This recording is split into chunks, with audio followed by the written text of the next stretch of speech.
I think we good. I think we good. I think we good. Yeah, y'all. Thank y'all for tuning and tapping in. You already know what time it is. Let's start this off right. What's good, y'all? What's good, y'all? What's good, y'all? What's great? Thank y'all for tuning and tapping to for another episode of Can the Brothers Get a Rap podcast. I'm your host, Ashley Lovechild. This is episode 225, and I'm cross platforming on both platforms, which is YouTube, which is the home platform, and tonight on TikTok. I want to thank y'all for tuning and tapping in, and happy New Year's Eve. Happy New Year's to everybody that's in. You already know this is the New Year's episode. It's going to be absolutely fire, absolutely popping.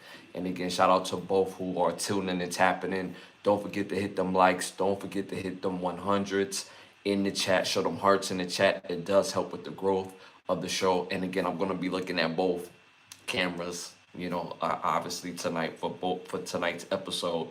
Y'all already know what time it is. Shout out to the sponsors of the show, which is OUV Records and Button Snaps. The presenting sponsor of this podcast is Button Snaps, where you get the finest of movies, shows, documentaries, and original content for your viewing pleasure of $4.99. Again, that's Button Snaps. That's the word button, hyphenated sign, and the word snaps.com. That's the word button, hyphenated sign, and the word snaps.com. Don't forget, y'all, don't be an agent of chaos. Do not be a stain. Do not try to stand out by being negative. Have the ability to stand out by being positive. Lose that Willie Lynch mindset. We are not the enemy. Each other, we are not the enemies to each other. The only op we recognize over here is opportunity. We only celebrate life culture. Hate has a location. It's just not here. Uh, 2026 is here, y'all. It's here. I hope y'all excited. I'm super excited for 2026. 2025 was good to me. 2025 was a great year of accomplishment and enlightenment. And I hope 2026 goes just as good and even better. And even better. I think the world is our oyster and we make what we make of it. So I hope y'all enjoyed y'all 25 and in hopes to make a better 2026. Um, and you know what 2026 revealed most of all is that not only do you know or do that I know what I have to do, it's just all in doing it.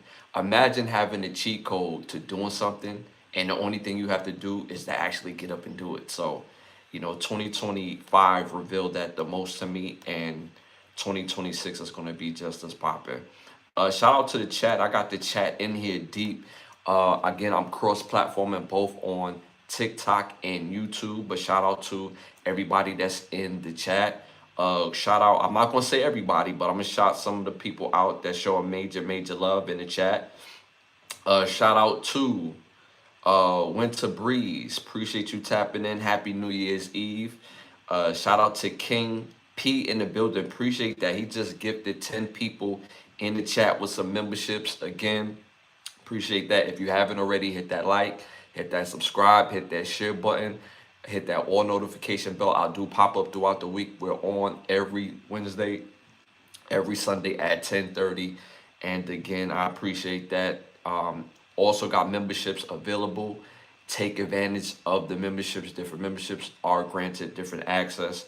And King P, shout out to you for gifting over 10 people with some new memberships. So I appreciate that for the pod, man. So shout out to Cover Up. Shout out to the Notorious. Shout out to TJ. Shout out to Paul. Shout out to Critical.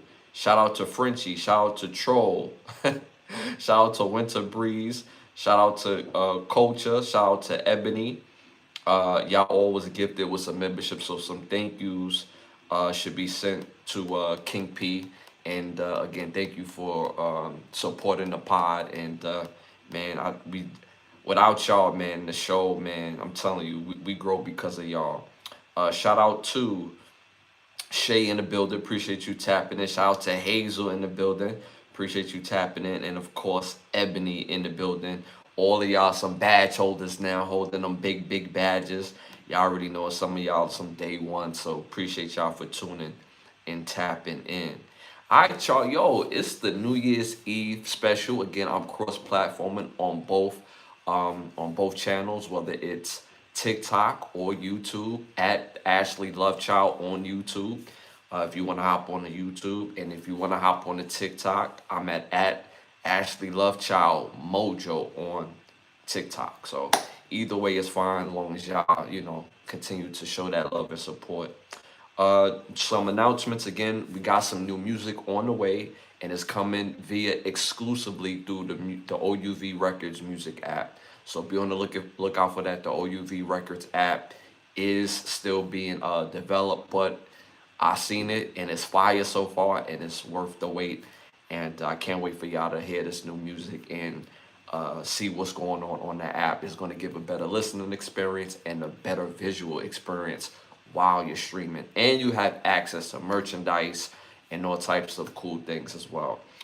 Shout out another new announcement on the new comics and animation that we also developing on World Domination. That's absolutely fire. Our own original characters, and I think the people will enjoy that as well. Again, if you haven't already, hit them likes, hit them 100s, hit them hearts, and just show major love. It does help with the growth of the show. If this is your first time tuning in, tapping in, I am Ashley Lovechild, and this is the Can the Brothers Get a Rap podcast.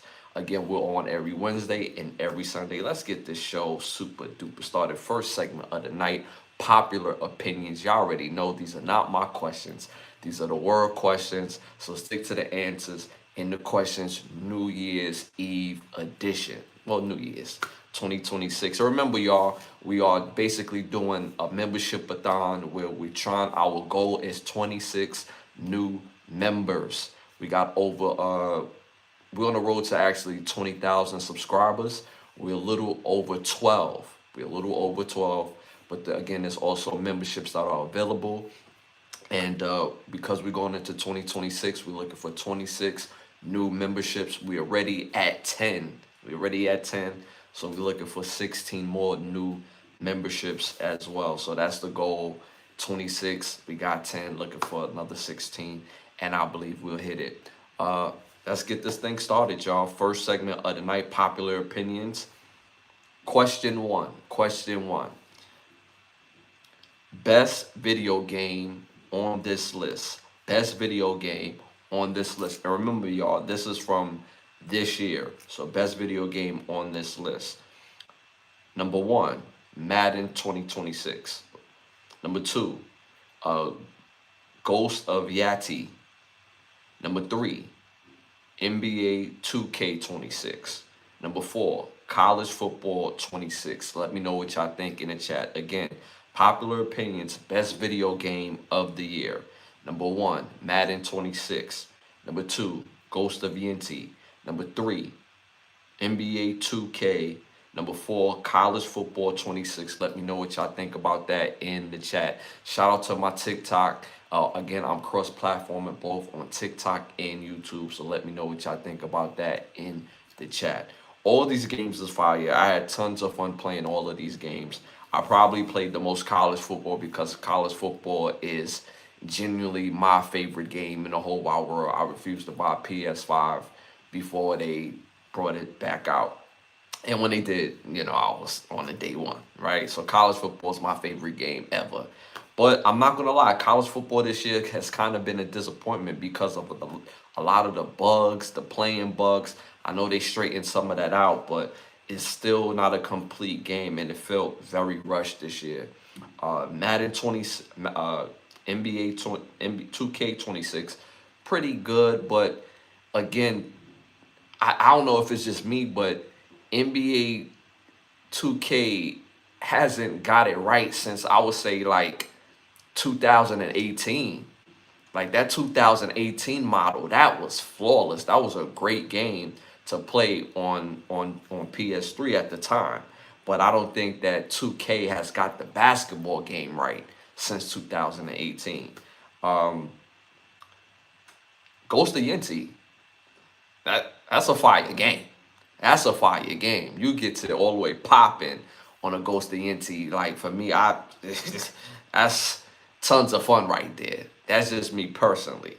Um, in Madden 26, I probably enjoyed the most out of all of these games outside of Ghost of Yinty. So I'm going to say Madden 26. I thought Madden 26 is way better than what it once was before.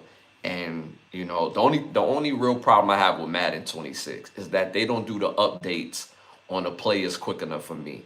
Like even with Shador Sanders, right? They still have him looking like a generic version. Like they haven't updated him. He's one of the most popular players in the NFL, and like how you don't update him. Even as a rookie, he came in the NFL with like top 5 jerseys sold. Like how his face and all that other stuff was not even in the game, which is kind of crazy. But that's probably like the only misnomer that I really have for Madden 26, but I'm enjoying the game so far. Probably the most out of all these games outside of Ghost of Yinty. So me, I'm going with Madden 26. In the chat, they went with 3, which was NBA 2K26, which is surprising. Which is surprising, I will say that. But again, I went with Madden 26. The chat went with NBA 2K26. The rest of the world at 48% went with Ghost of Yinty. Mind you, over 99,000 people voted on this. So the rest of y'all said Ghost of Yinty at 48%. Not mad at that. It's a fire game, a whole good time, and I'm not mad at that. So, all right, so moving on to our next popular opinion question. Best TV show that came out this year. Best TV show that came out this year. Number 1, Dexter Resurrection. Number 2, Alien Earth. Number 3, Welcome to Derry. Number 4, what was that? Number 4, Daredevil Born Again. Let me know what y'all think about that in the chat. Again, best TV show that came out this year. Number 1, Dexter Resurrection. Number 2, Alien Earth. Number 3, Welcome to Derry. Number 4, Daredevil Reborn. Let me know what y'all think about that in the chat. Again, I'm cross-platforming on both platforms, YouTube and my TikTok. Again, for the YouTube, it's Ashley Lovechild is the channel, and for TikTok, it's Ashley Lovechild Mojo. And thank y'all for tuning and tapping in for the New Year's series. All right, y'all. So in the chat, I'm seeing Alien Earth so far in the chat. That's what I'm seeing most of all in the chat. Alien Earth fire series. All these shows was fire. I don't know if people caught Dexter Resurrection. I haven't seen people talk about it ad nauseum on TikTok like I've seen people talk about Welcome to Derry. But Dexter Resurrection is fire. It is fire. Absolute chef's kiss. Alien Earth, absolute fire. Absolute chef's kiss. Fire series if you haven't seen Alien Earth. Welcome to Derry, just going off. Flawless. Super flawless in my opinion. And Daredevil Born Again, another flaw. Like the chat, y'all went with the chat went with Alien Earth, but Daredevil Born Again is very underrated and a fire series to watch, front to back. No episodes are skippable. So the chat, y'all went with again Alien Earth. Me personally, I'm probably gonna go with Welcome to Derry. Welcome to Derry. Like again, all of these shows are greatly written, greatly acted, but I'm gonna have to go with Welcome to Derry. The social commentary of the show also matters, so I'm gonna go with Welcome to Derry. So the chat, y'all went with Alien Earth, which I'm not mad at. Me personally, I'm going with Welcome to Derry. Manja, over 123,000 people voted on this. 35% went with Welcome to Derry. Again, I'm not mad at that. I'm not mad at that because I went with Welcome to Derry. I feel like Welcome to Derry was the best show that we had this year available. And it's in great company. Again, if you haven't seen Dexter Resurrection, all 10 episodes are flawless.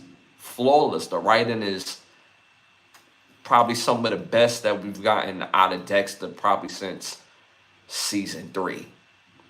It's perfectly written. Alien Earth. I love Alien Earth. I love it. I love how violent Alien Earth was.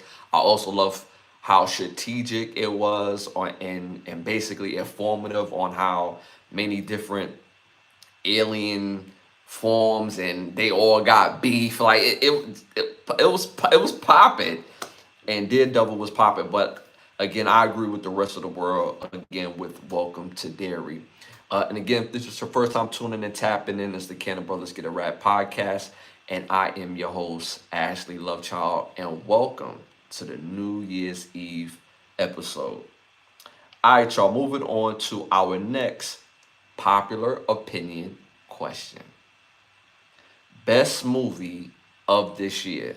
Best movie of this year. Remember, type your answers in the chat. I'm cross-platforming on both TikTok and YouTube. Number one, The Fantastic Four, First Steps. Number two, Avatar, Fire and Ash. Number three, Megan 2.0. Number four, Sinners. Let me know what y'all think about that in the chat. Let me know what y'all think about that in the chat. Don't forget to hit them likes, hit the 100s. It helps with the growth of the show if you have done so already. Again, the question is, what was the best movie that came out this year? Number one, The Fantastic Four, First Steps. Number two, Avatar, Fire and Ash. Number three, Megan 2.0. Number four, Sinners. Let me know what y'all think about that in the chat. Let me know what y'all think about that in the chat. All four of these movies is fire. All four of them is fire. I love Megan 2.0. It took a different beat than the first one, but I love the pivot that it made in the second one. Avatar, Fire and Ash, really good movie. Script is good, but let's keep it real. That the effects of that movie, the special effects, just makes that movie a beautiful watch. To be honest with you, Fantastic Four, First Steps, Chef's Kiss, Chef's Kiss, fire, absolute fire movie. But I gotta go with Sinners. I'm going with Sinners for this one. Me personally, I'm going with Sinners. Sinners, original IP, great script, acting was outstanding. Cinematography was on a whole nother level, and it was just a great movie. Sinners is I probably watch Sinners probably the most on this list. I've seen all these movies more than once, but I've seen the movie Sinners more than all the rest of these movies on this list. So me, I'm going with Sinners. In the chat, I'm seeing Sinners in the chat. The rest of the world, and mind you, over 85,000 people voted on this. 45% went with Sinners. They went with Sinners. I'm not mad at that. I went with Sinners. The chat went with Sinners, and the rest of the world went Sinners. That doesn't happen often on the show. 225 episodes. It's very rare that all three of us do agree. A shout out to Patrick Torres in the building. Happy New Year, my brother. Sorry, best movie this year was K-pop Demon Hunters. Don't sleep on that. LOL. I'm not sleeping on it. I just can't get into it. Like, I tried. The first 20 minutes I was like, yo, I'm cool. I'm cool, but we can't say Demon Hunters because it's not on the list. You know what I'm saying? That's off the list. We're talking about on the list. You know what I'm saying? That's how I go. But shout out to my dude Patrick Torres in the building. On my YouTube, again, I'm cross-platforming on both YouTube and TikTok. So, but you know what I'm saying? These are all fire movies. I'm not mad that you even said Demon Hunters. These are all fire movies. 2025 was a great year for movies, but I think 2026 might be a better year. It might be a better year. 2025 has set up some cool things for 2026. And if certain movies live up to the hype, I don't know, 2026 might have it in the chokehold. Patrick Torres, my dude. Sinners, I agree. Sinners was a fire movie. Sinners was popping. Like, I'm going to be real. I'm not necessarily a big fan of Michael B. Jordan's acting, because I feel like I get the same type of performance out of Michael B. Jordan every single time, with the exception of his character from The Wire, which he played Wallace. Obviously, one of my favorite characters that Michael B. Jordan's ever played is Killmonger. And then he did like another movie, I believe, called Fahrenheit something, Fahrenheit something. I thought those three movies, Head and Shoulders, he bodied. Not a big fan of Creed, of his performance in Creed. But in Sinners, Michael B. Jordan bodied both characters. He did those characters so well. You look at Stack and Smoke as literally two separate people, and he killed that movie flawlessly. So I'm definitely going with Sinners. That Odyssey, yes, I'm looking forward to seeing that Odyssey movie, bro. That is probably the movie I'm looking forward to the most in 2026 is the Odyssey movie, for sure, for sure. That looks popping. I'm there on the first day, popcorn and all. I'm on it. Pause. I'm on it for sure. But yeah, that movie looks like it's gonna be popping. Uh, Rolling 12 is in here. Timed out by. Oh, I could have. Yeah, if Rolling 12 is in here, let him rock. I know Patrick, you one of my mods and you always hold it down, but let Rolling 12 cook. He's one of our day ones as well. He always say the craziest things, but that's his way of joking. So it's all good with Rolling 12. Anybody else get out of line though. You already know what to do. You know what I'm saying? You already know. Uh, and again, y'all don't forget tonight for 2026, for the 225th episode, the goal for memberships, new memberships, is 26 new members because we in the year 2026. We already got 10 new memberships, so we down to 16. So let's get to them 16 new members of the pod. So all right, y'all, moving on to our next one. Hollywood Need to Ask Us. I came up with the segment, y'all already know. Hollywood don't give us enough intriguing movies, just things that we want to see. You know what I'm saying? Like, where's the love? What's the new ideas? Where's the original ideas? So me, I feel like I got better ideas for movies or a movie series.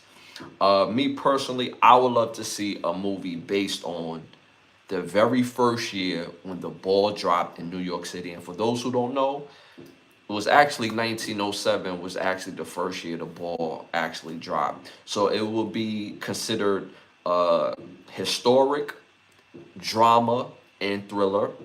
I will call this movie The City of Light, and it will basically, like I said, will be the year that the ball first dropped in 1907.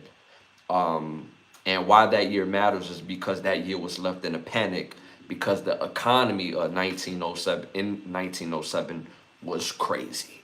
And everybody was, you know what I'm saying? That when you see them old pictures of New York, why it looked like little Baghdad, is from the early 1900s. So in this particular movie, I would show the chaotic nature that we used to live in and how we move into the period of spectacle. We live in the area, a time period of spectacle, and I would show the transition from that chaotic time of the early 1900s into the spectacle ending of the 1910s, I should say, going into the 1910s from 1907. This movie would be based around a young Ukrainian immigrant who is a metal worker whose task of helping to build and work on the 700-pound ball that actually drops in Times Square, and also having to use over 100 new electrical bulbs. And the significance, again, is the title, The City of Light, and how bright New York City lights up. Also, I would show y'all know I hate using the word black because that's not what we are. We not three-fifths of a person or a human being. But I have to have the culture experience. So one of the other characters would be is a culture businessman who owns his own business, and that's very rare back in 1907, where brothers didn't own their own business. This one will. And he will happen to be a respected barber.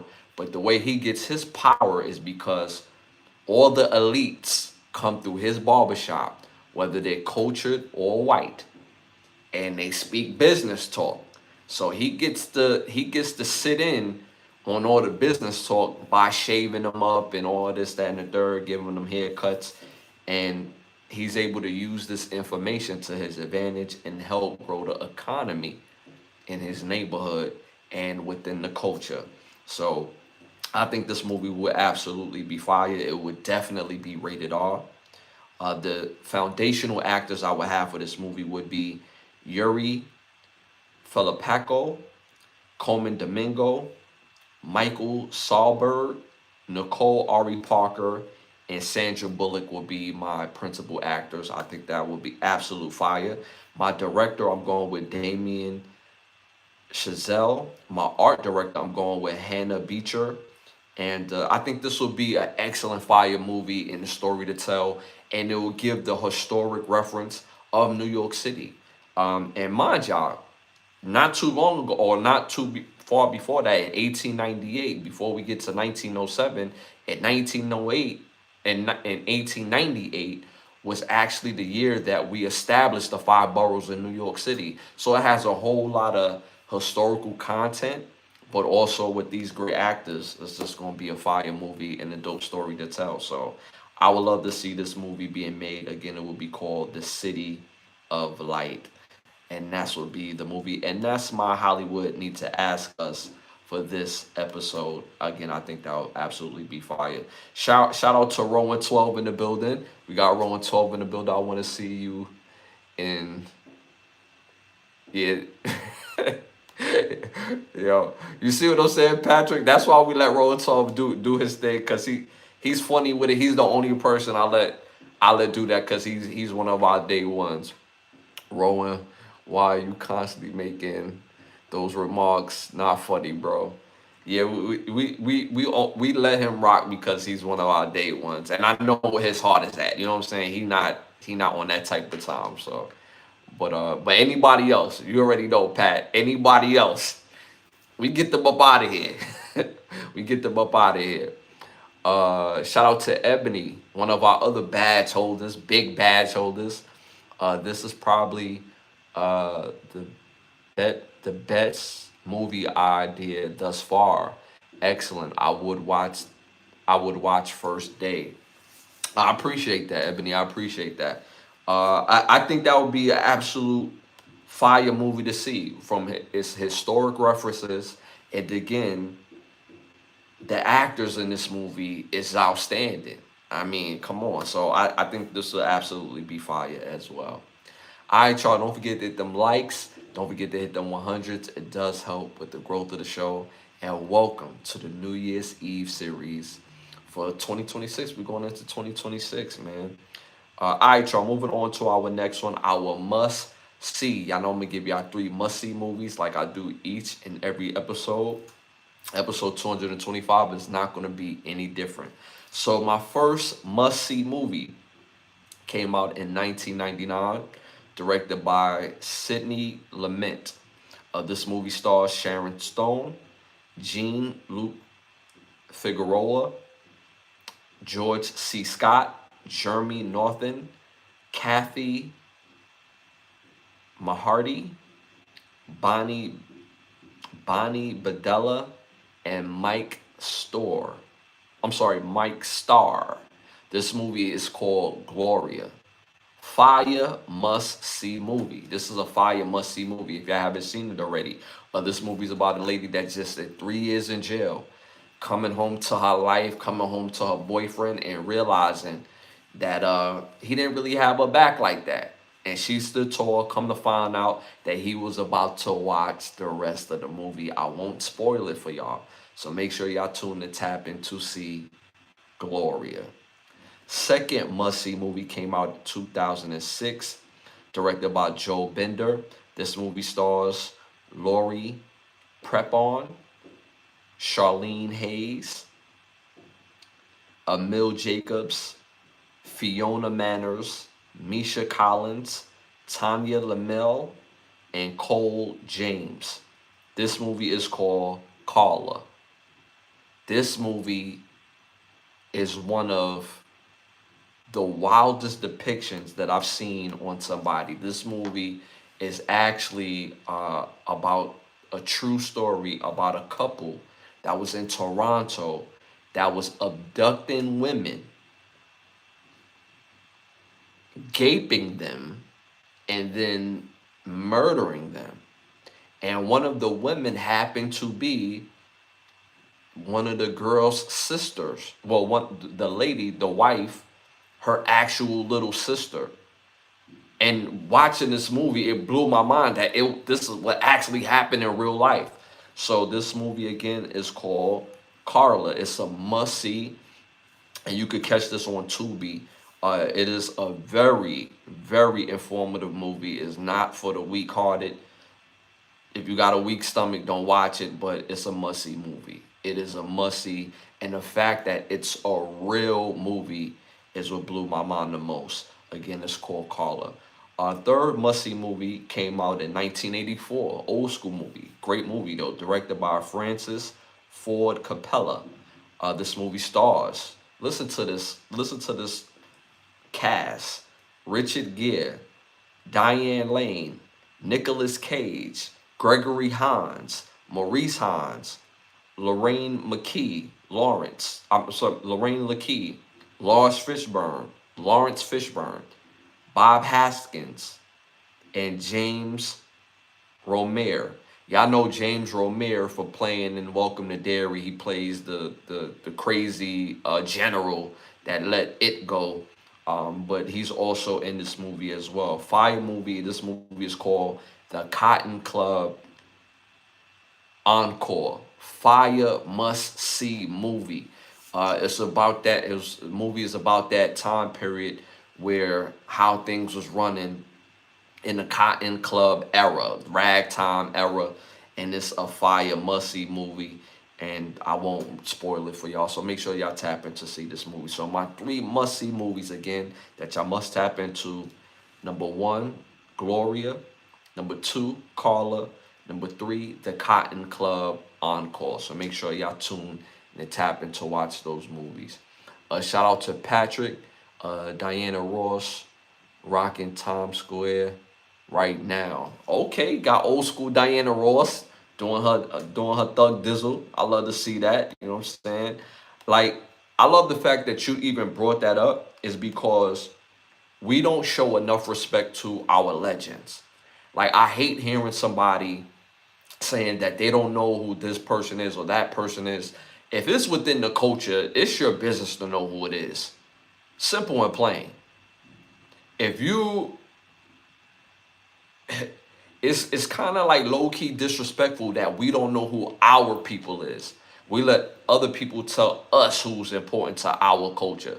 So I love the fact that you even brought that up. That lets you know that who should be important to us. So shout out to you, Patrick, for that, because that's major, man. So shout out to Diana Ross for rocking out. All right, y'all, moving on to our next one. I'm going to give y'all some must-hear music.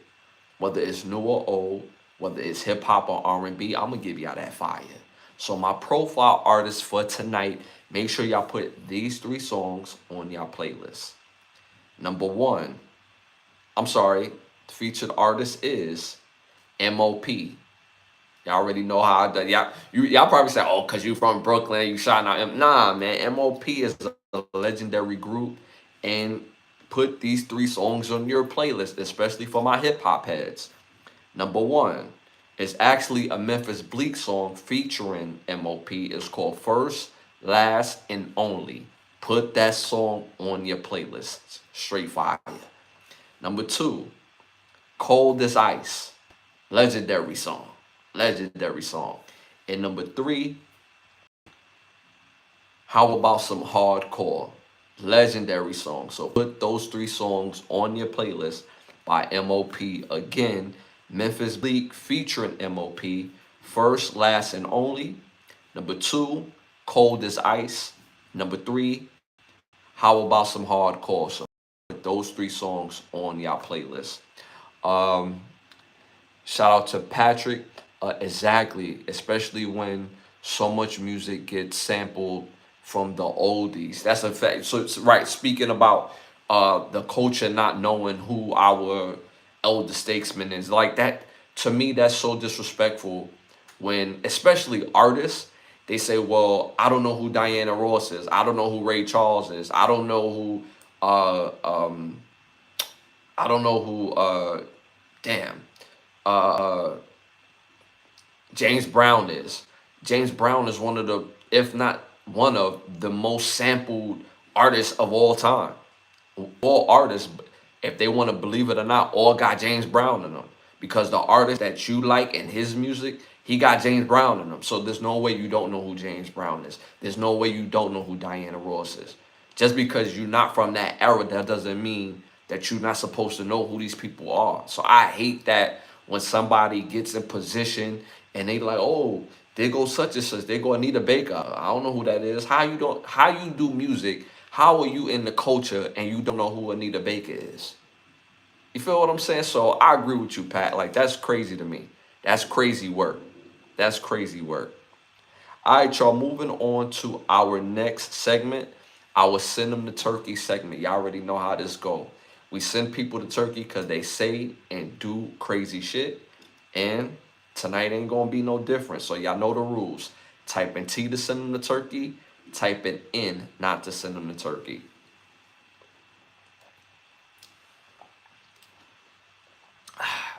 And again, Happy New Year's to everybody out there on New Year's Eve. And this is the New Year's Eve episode 225. Again, we're on every Wednesday and every Sunday at 10:30. All right, y'all. First, send them to Turkey or nah. First, send them to Turkey or nah. Again, type in T to send them to Turkey. Type in N not to send them to Turkey. First one of the night. Rapper Machine Gun Kelly releases new pictures of his blacked out tattoo that covers his upper body. Let me know what y'all think about that in the chat. Are we sending him to Turkey or are we not? Again, rapper Machine Gun Kelly releases new pictures of his all blacked out tattoo that covers his complete upper body. Let me know what y'all think about that in the chat. And again, shout out to both platforms because I'm cross-platforming. I'm doing cross-platforms on both TikTok and YouTube. So shout out to both of y'all. So let me know what y'all think about that in the chat. When I looked at them pictures, me personally, the first thing that comes to my mind is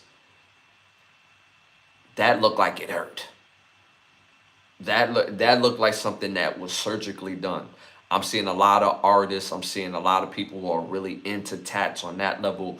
When they're getting so much tats, their whole body tatted up, they're actually putting themselves medically in like in these small medical induced type of anesthesia, where allows them to get several tattoos at one time, so their body don't go into shock.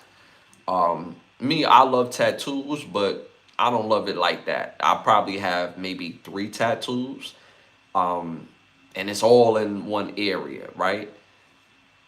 But with Machine Gun Kelly, are all blanked out tat, because I believe all tats should represent something, but are all blacked out tat that covers his complete upper body.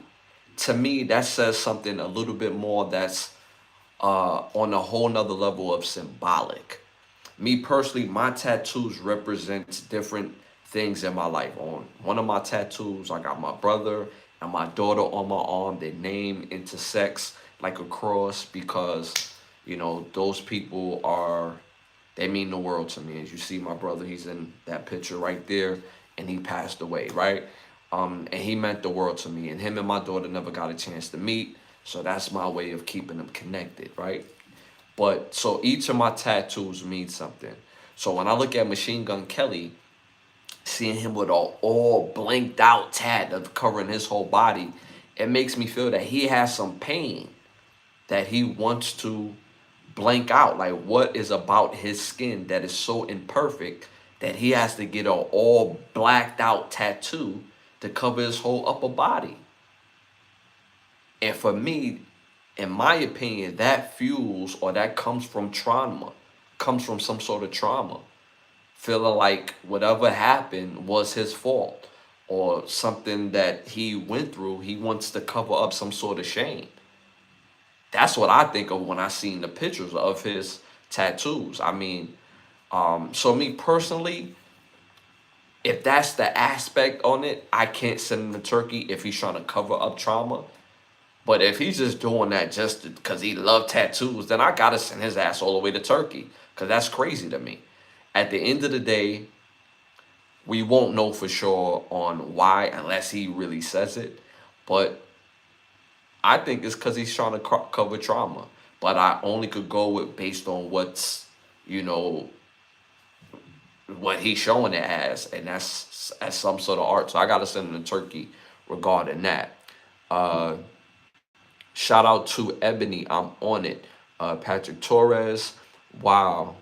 No, send him to Turkey to a psychiatrist. No, send him to a psychiatrist, not Turkey. Shout out to Ebony. Wow, looking at the I'm looking at the picture of him right now. That don't look safe. That don't look safe. Yeah, it looked very bizarre. It looked very bizarre. And I know that it's like a new thing where people are getting like blacked out areas of their body. Like I've seen people with all blacked out calf or all blacked out shoulder or blacked out arm or parts of their arm. And I just honestly believe that when people get something all blacked out in their mind, it's like a sense of rebirth. It's like a sense of shame at the same time. And it's like you want to forget and move forward. So that's why I say that shame from going from shame to going to a rebirth. So that's why I say that. But in the chat, y'all saying don't send them to Turkey. Some people saying send them to Turkey, but it's like half and half in the chat. Again, don't forget to hit them likes. Don't forget to hit them 100s. It helps with the growth of the show. All right, y'all, moving on to our next one. Send them to Turkey or not. Send them to Turkey or not. The Pittsburgh Steelers. We covered this a couple episodes ago. The Pittsburgh Steelers have not voided receiver DK Metcalf's guaranteed money after suspension. Let me know what y'all think about that in the chat. Remember last episode or 2 episodes ago, because DK Metcalf had an interaction with a fan on the sideline, and it looked like he put pause on him for something that he may have said or may have not said, allegedly. It could have cost them over $42 million of guaranteed money. If the Pittsburgh Steelers wanted to, they could have avoided all that money. But they chose not to. They chose to let him be suspended, and that was granted by or opposed by the NFL. But they also decided to give him all his money. I mean, he is their franchise receiver, but they had every available to void his guaranteed money. So in the chat, the chat said, wow, he was lucky. That's a fact. Off-topic big win for Miami tonight, upsetting Ohio State 24-14. Yeah, that's a fact. We definitely going to get into that a little bit later with Ohio State a little later for sure. For sure, definitely going to get into that. That's a fact. But yeah, like this in particular, you won't see many NFL teams or franchises that will stand behind their players the way that they chose to stand behind DK Metcalf. And they would have been in every right to do this. And DK Metcalf, he could be upset, but he couldn't be upset based on the contract that he signed. Because believe it or not, there's moral clause to these contracts, which would lead for guaranteed money to be voided if they fall under a certain sector, this would be one of them. So he was lucky on this aspect, not for the Pittsburgh Steelers not to void the rest of his money. So, I mean, He's played well, and him not playing against Cleveland, it showed up. But damn, business is business, and I gotta commend the Pittsburgh Steelers, man. They stood on their business, stood behind DK Metcalf, and they're gonna allow him to receive his guaranteed money. So, again, me personally, I can't send him to Turkey on that. I can't send the Pittsburgh Steelers to Turkey regarding that. Me personally, I can't do it. In the chat, they saying, "Wow, he was lucky." That's a fact. That's a fact. So I'm guessing everybody is basically going with the fact that they're not going to send the Pittsburgh Steelers to Turkey regarding that. So, again, this is the Kenner Brothers Get a Rap podcast. I am Ashley Lovechild, episode 225, New Year's edition episode. And I appreciate y'all for tuning and tapping in. Our goal is tonight is 26 new members. We got 10 so far, and that's the goal is 26. So continue to like, subscribe, share. Helps with the growth of the show. And we got membership portions in the chat. Take advantage. Different memberships do get granted different access. And we're 16 new members away. All right, y'all. Moving on to our next segment. Y'all already know what time it is.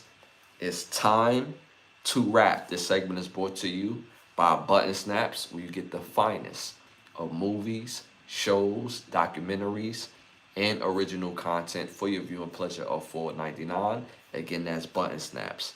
That's the word buttons, hyphenated sign in the word snaps.com. Again, that's the word button, hyphenated sign in the word snaps.com. First hot topic of the night. A quick one. I don't want to seem like that, but rest in peace. Rest in peace to one of my favorite actors in the world. Rest in peace to Isaiah Whitlock. He passed away at 71. He was most famously known for playing the character Clay Davis on the legendary show The Wire. If y'all remember his saying, he would be like, shit. He would say that for a whole minute. And he's always been a joy watching his character, not just on that show, but on different other movies and shows. And rest in peace to Isaiah Whitlock. And condolences to his family. All right, y'all. First hot topic of the night.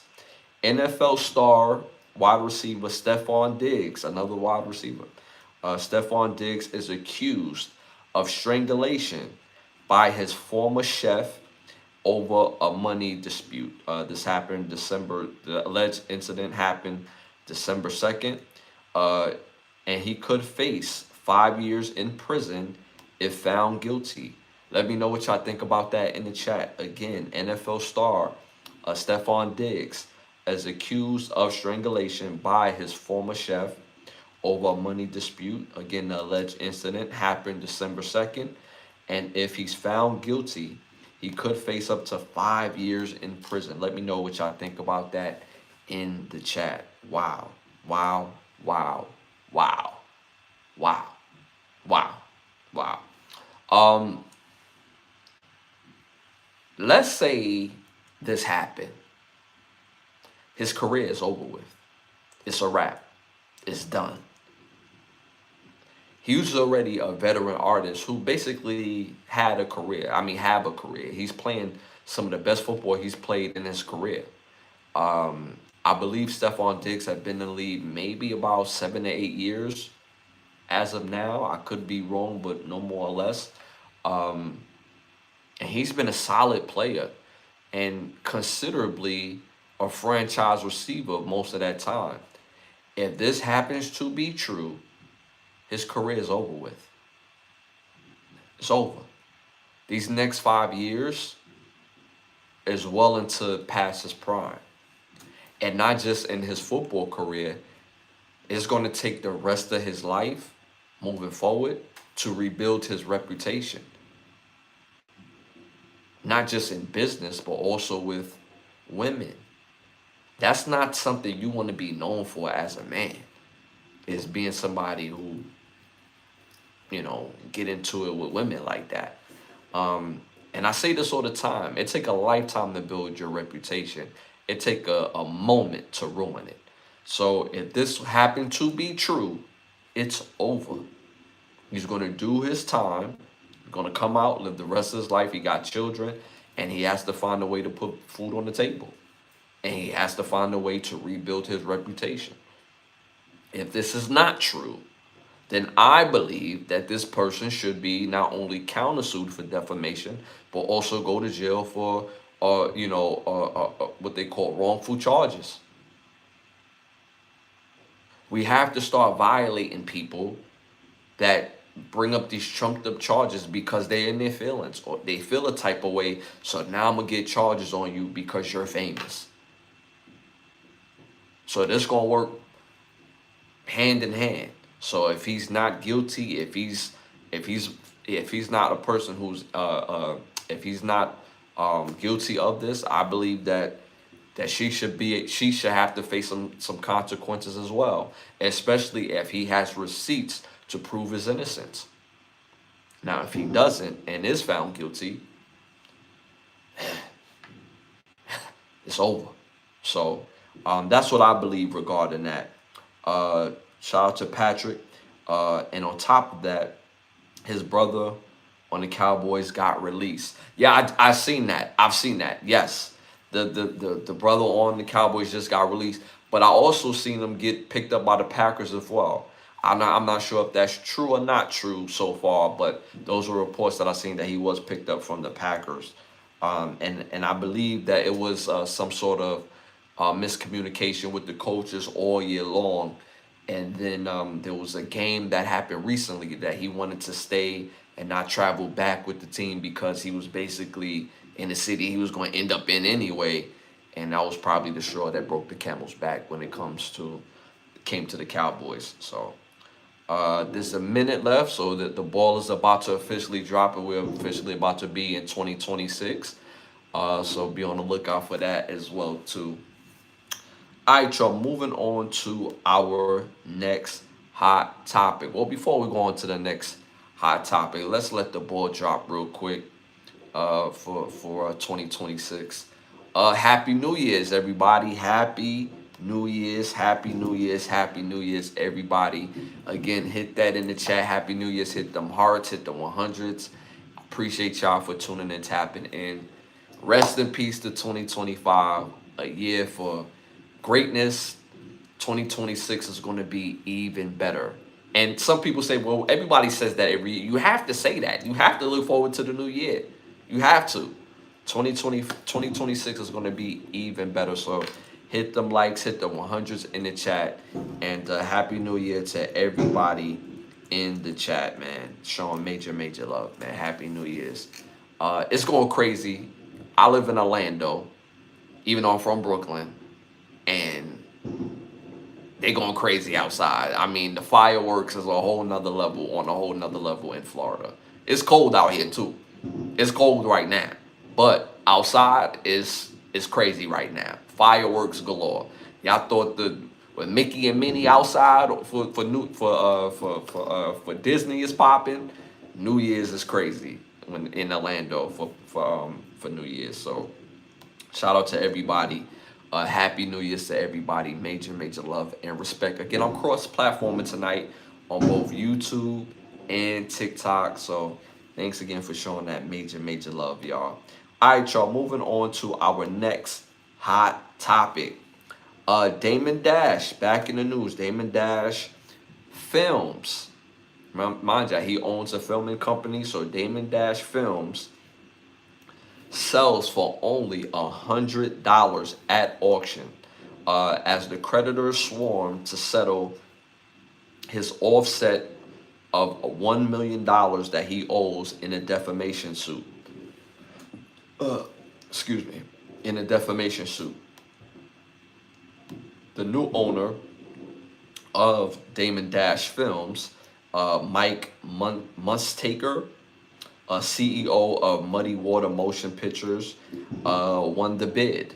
And he won the bid mainly because he was the only person there at the bidding cycle, which is, I'm not gonna lie, it's very surprising.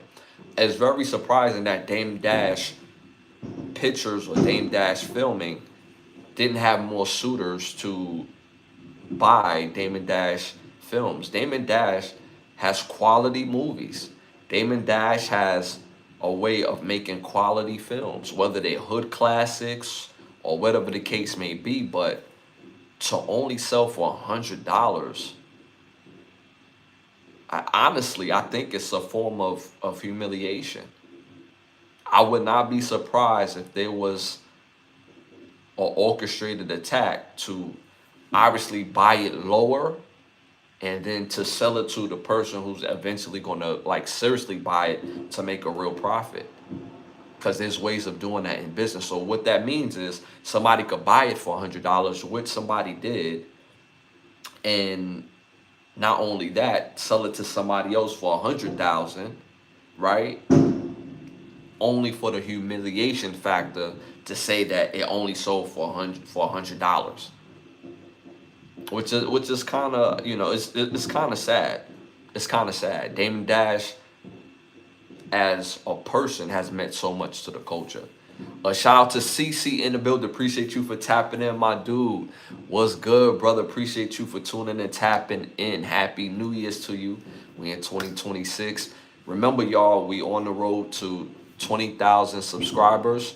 We're a little over 12,000. We're a little over 12,000. 12,000. So don't forget to hit them like, subscribe, and share button. There's membership portion in the page. Different memberships are granted different access. We also got 26 member goal tonight for the 2026 year. We got over 10 tonight so far. So we need we need 16 more. So let's hit this goal. But yeah, back to Damon Dash Films, because he meant so much and he means so much in the culture. It's kind of sad that it only sells for $100, to be honest with you. Whether it's Rockefeller Films, whether it's Damon Dash Films, he's always put a good product together. And I honestly believe that this is a humiliation tactic, because he's still going to owe, he still has to pay the $1 million in defamation suit. And this was supposed to offset that suit in itself. At bare minimal, they was expected to make about 100,000 bare minimal. The actual number that they thought that they was going to hit was somewhere around 500,000 to 600,000. $100 is crazy. That's crazy. Shout out to my dog CC, still in 2025 over here in Cali, fam. That's funny. That's what, officially, that's true. That's true. Y'all like 3 hours behind. So yeah, that's true.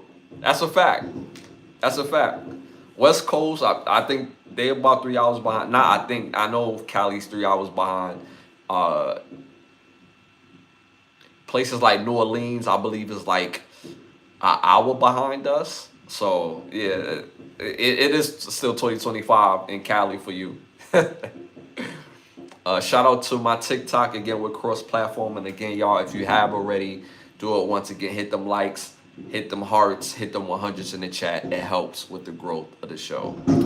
All right, y'all, moving on to our next hot topic. Y'all hear that outside? It's going crazy. I told y'all, Orlando don't play around when it comes to New Year's. Patrick, we can inform the people in the West Coast from the future. A couple, it's a couple hours. It's a couple. I thought it was 3 hours. I could have sworn it was 3 hours from Cali to the East Coast. I thought it was 3 hours. Shout out to Ali in the building. Appreciate you for tuning and tapping in. Hit them likes, hit them 100s. Happy New Year's. Appreciate you for tapping in, man. Appreciate. I love that good energy, man. I love that good energy. CC laughing at Patrick. Yeah, I love that good energy. Y'all know how I am. I'm a big energy person, man. And energy could lead to success or it could lead to failure. If you got like a everything stink attitude about life, your life is gonna stink, bro. It's gonna stink. If a whole bunch of bad things is going on in your life and you keep a positive attitude, all the bad things that's happening is only going to be momentary. So, all right, y'all, moving on to our next hot topic. Drake is Spotify most streamed rapper in 2025. Let me know what y'all think about that in the chat. Again, Drake is Spotify most streamed rapper in 2025. Let me know what y'all think about that in the chat. Shout out to Ebony showing major love, one of our big badge holders. Shout out to my TikTok showing love. Um, Great points. I mean, with Drake in itself, it's interesting with Drake and Spotify because Drake had a lawsuit that he lost against the label, and mind you, the house label, meaning like you have the big label in the South, homes artists such as him, Kendrick Lamar. He had a suit basically saying that on Spotify there was bots basically helping Kendrick Lamar uptick in sales in his songs in his songs that went contrastly against Drake, meaning that those diss records. So all those diss records that Kendrick Lamar had against Drake, he was basically saying that the label funded basically the bots to boost those album sales or them streaming sales to go against them. So how do we not know that they wasn't doing the same thing for Drake going against Kendrick Lamar? How do we don't know that the label just said, you know what? We're just going to fund this beef. And even though people are tuning and tapping in, we're going to capitalize it. So if we back this thing up a little bit, it's going to be bigger than what it is. And more people is going to tune and tap into. So it's very interesting that the same system that is used to count his streams is the same system that he accused of botting it up. So I thought that was very interesting, seeing that Drake is the most streamed rapper in 2025 because he had a lawsuit against him. So I just, a direct correlation of what could have happened, what may have happened, but we going based on the numbers and we going based on what Drake did. Now, if you ask the streets, Kendrick Lamar won that. If you ask the streets, certain songs got Drake up out of here. Now, based on streaming numbers, who do it benefit the most? It benefits the label. Benefits the label. Not just of 2025, but it benefits them years later. Overall, the catalog in itself. So how can you sue for bot on the same label? How do we know that you don't benefit from that as well? So it's interesting that the same entity, which is Spotify, named him his most streamed artist in 2025. So it's very interesting. Shout out to CC. I thought Drake been on there for a minute. Yeah, I'm pretty sure he was always one of the most streamed artists on Spotify, but they saying he was the most streamed artist on Spotify. I know for a fact that Drake is the most streamed rapper in the last 10 years overall. So he could be the most streamed artist on Apple and not on Spotify, right? But they saying overall in the last 10 years, outside of, I believe, 2025. But even though he's probably not the most streamed rapper in 2025, he's the most streamed rapper on Spotify. See what I'm saying? So I just thought that was interesting, that the fact that he basically saying that they was botting up Kendrick Lamar and y'all on the same home label. How do we don't know that they not writing checks on both sides? You see what I'm saying? So I just thought that was very interesting. All right, y'all, moving on to our next hot topic.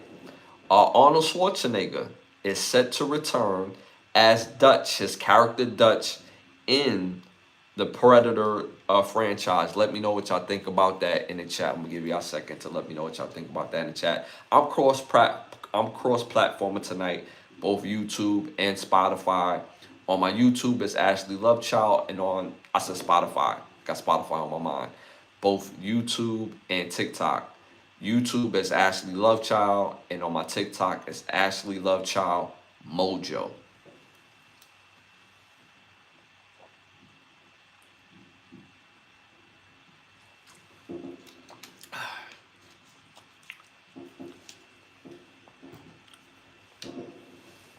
Me personally, I just watched Predator Badlands.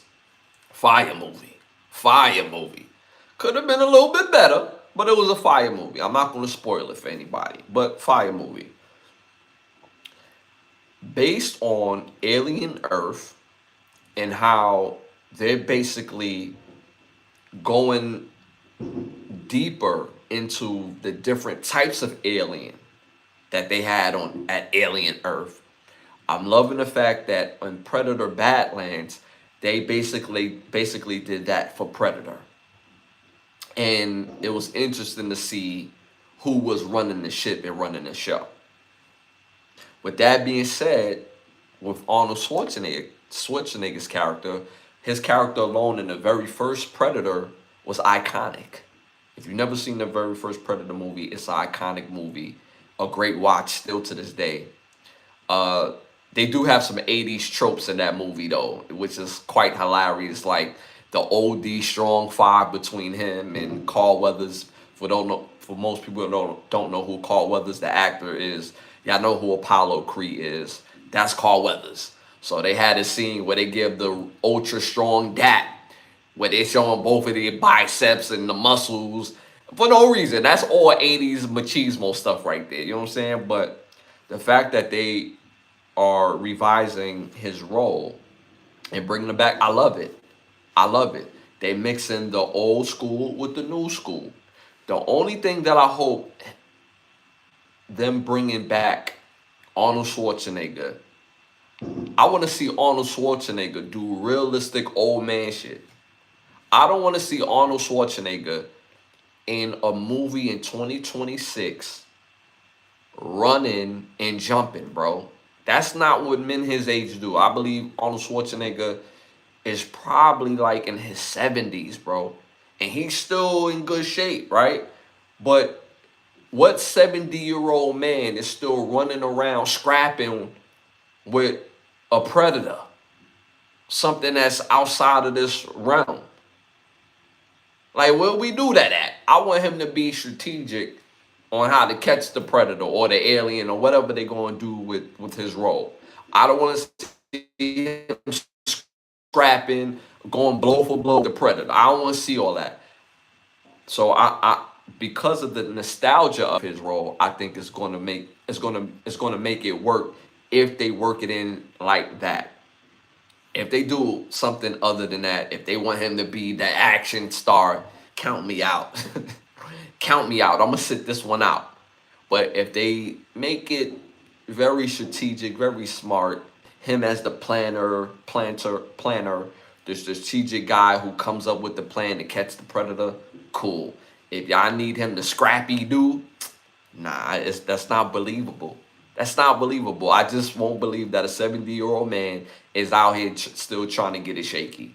Just me personally. A shout out to CC. We value storytelling.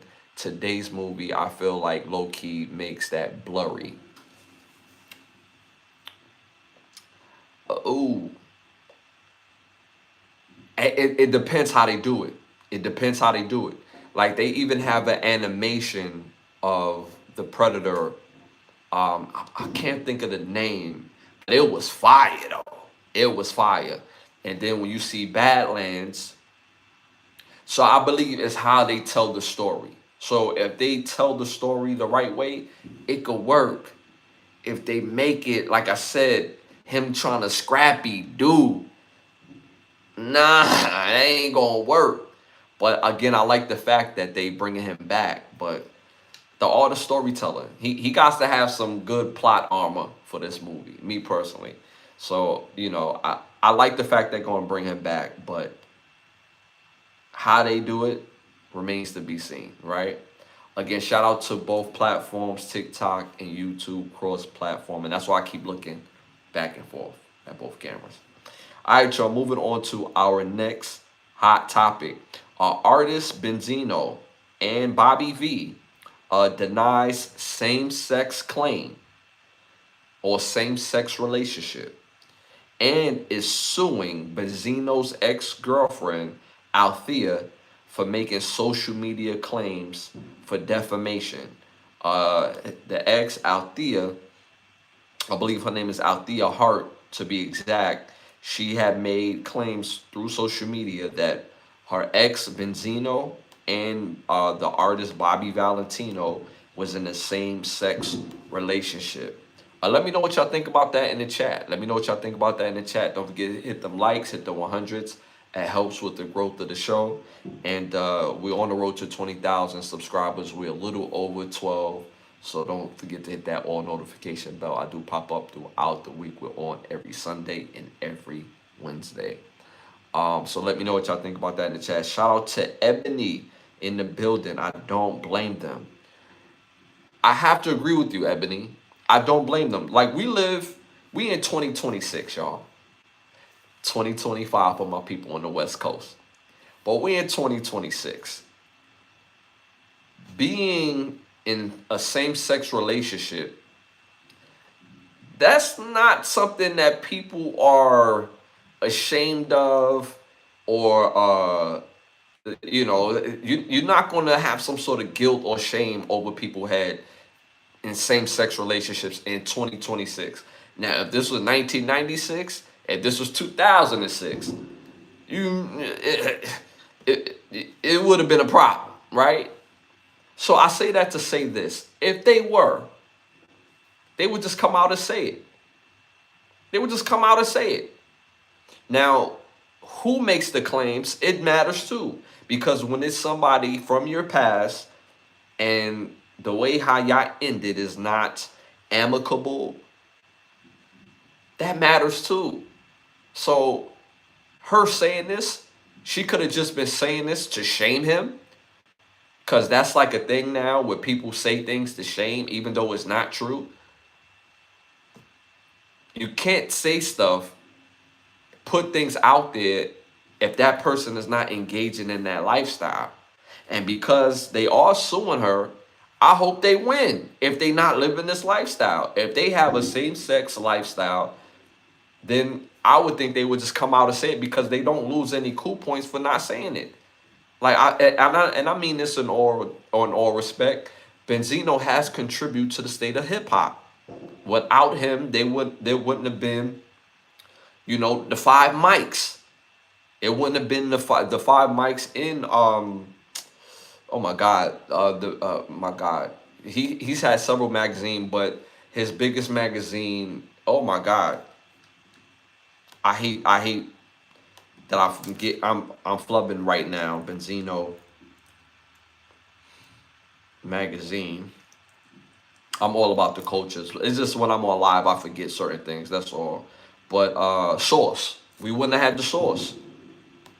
Benzino has contributed to the state of hip hop, regardless of how you feel about him.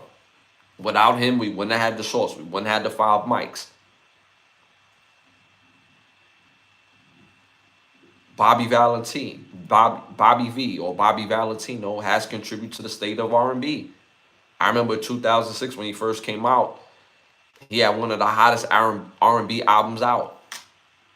So when people don't engage in these lifestyles and you don't have any proof, then you have to pay the penalty.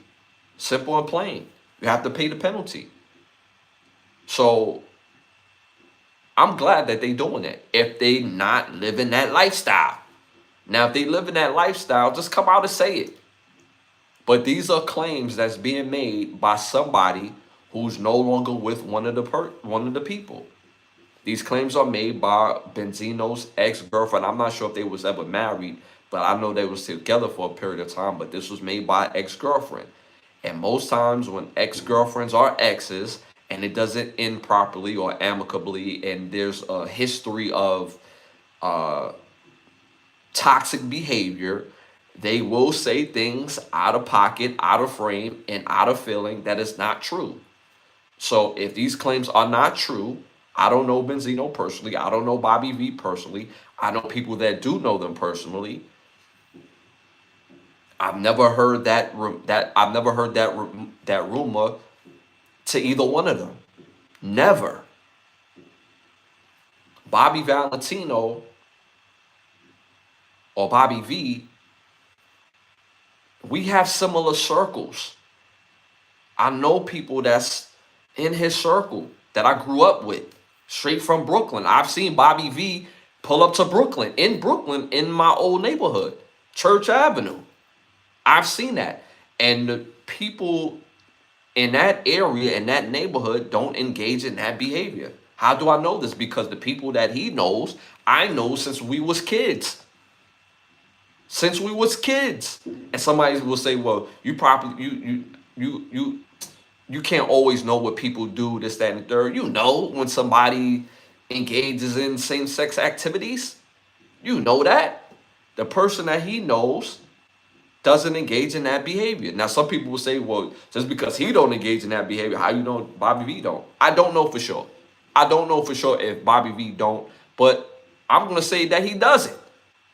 I'm going to say that he does it because of the people that I know that know him.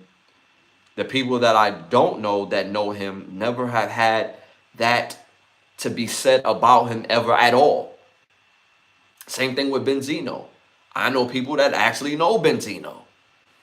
Never heard that, ever. If anything, Benzino have chicks all around him. Some of the chicks you've seen on Love and Hip Hop and other aspects of entertainment, he's engaged in relationships with these women. So when people say negative things about you, the source matters. I'm pretty sure that if you was to ask someone who you are, and instead of asking somebody who has a positive relationship with you, opposed to somebody that was in your past that has some sort of discord with you, I'm pretty sure it won't be positive. Somebody's gonna say something slick. So I don't believe to be so. But she better have some proof because that defamation is coming. And just because you say something and it's to people who are in a public space doesn't mean you could get away with it. You have to prove it. If she has no proof, she will lose her defamation. Simple, period, point blank. And if they all live in the same area, in the same city, it's going to be even easier for her to sue. Some people say, well, people say things all the time. How come they don't sue? In order to sue somebody, you have to go to the area and the location where they live and sue their ass. That's how that works. That's how that works. And now we got it so cold now, you don't necessarily have to go physically. You could just have legal reputation and acquire legal reputation in that city, and they'll do the work for you. See how that works? So you can't just be out here talking and don't have no type of proof. So that's how that works.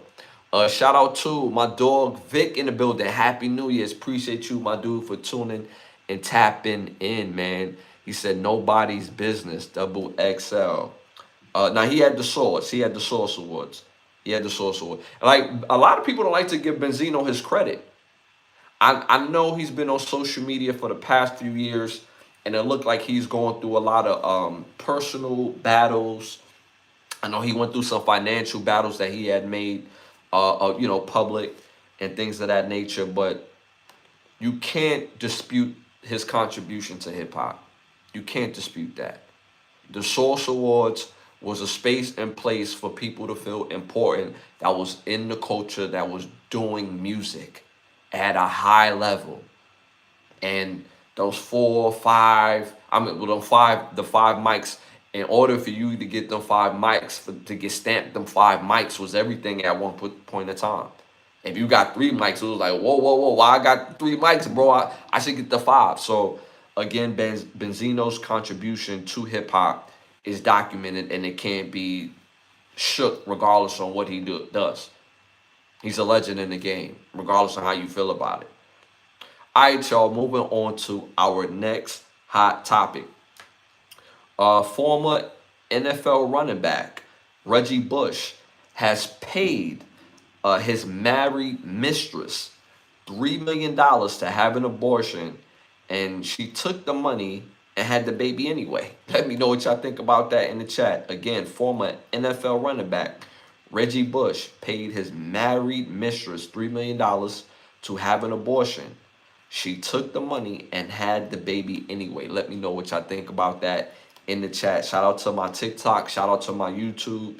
Cross-platforming for episode 225. Thank y'all for tuning and tapping in.